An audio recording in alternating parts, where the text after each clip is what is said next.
በምስራቅ አፍሪካና በዓለም አቀፍ መድረክ ላይ ጠንካራና ተጽዕኖ ፈጣሪ ኢትዮጵያን ላለማየት የሚፈልጉ የውጭ ኃይሎች ከሀገር ውስጥ የብጥብጥ ስብስቦች ጋር በመቀናጀት አዲስ የታሪክ ምዕራፍ ለመክፈት እየተንቀሳቀሱ መሆኑ ተገልጿል።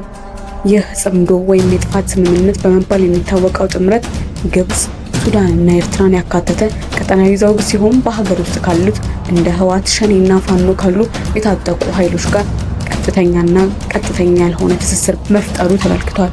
የፖለቲካ ተንታኞች እንደሚያስረዱት የዚህ ጥምረት ዋነኛ መነሻ የጋራ ርዕዮተ ዓለም ሳይሆን ኢትዮጵያን በማዳከም የየራሳቸውን ጥቅምና አጀንዳ ማስከበር የሚል ጊዜያዊና ስልታዊ ስሌት ነው።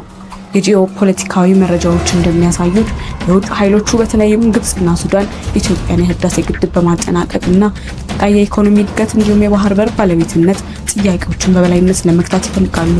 ይህንን የውጭ ጫና ስኬታማ ለማድረግ ደግሞ የኢትዮጵያ ማዕከላዊ መንግስት ማዳከም ስላለበት በሀገር ውስጥ ትርምስና የትጥቅ ትግል ከሚከፍቱት እንደ ህወሓት፣ ሸኔና ፋኖ ካሉ ስብስቦች ጋር ግንኙነት መፍጠርን እንደ ዋነኛ መሳሪያ ተጠቅመውበታል።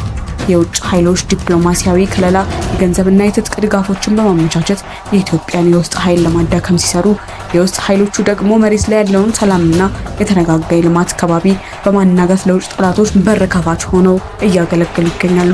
ይህ አካሄድ ኢትዮጵያን በየከበባ ስትራቴጂ ኢንሰርክልመንት ለመያዝ ከድሮ ጀምሮ ሲተገበር የኖረ ታሪካዊ ሴራ መሆኑ ተመልክቷል። የዚህ የጽምዶ ጥምረት ዋና ዓላማ የኢትዮጵያን ህልውናና አንድነት አደጋ ላይ መጣል በመሆኑ መላው የሀገራችን ህዝብ የሁኔታውን አሳሳቢነት ተረድቶ በከፍተኛ ንቃት ሊከታተለው እንደሚገባ ተገልጿል።